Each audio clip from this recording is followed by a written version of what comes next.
Yo! Magandang araw mga kaswelde. It's me and Sinas Katapusan. Kumusta po kayong lahat?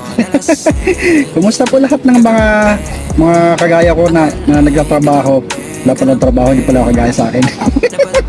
Tambay lang pala ako.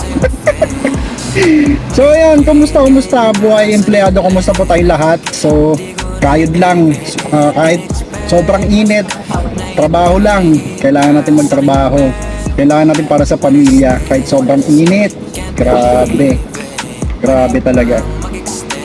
So yun, shout out sa mga employer, shout out sa company na hindi nagpapasahod ng tama, yung wala sa minimum wage. Shout out. Maawa naman kayo sa mga empleyado nyo. Tamaan kung sino man kayo. Magkano na ang minimum? I think, hindi ko alam, 600 or 700, hindi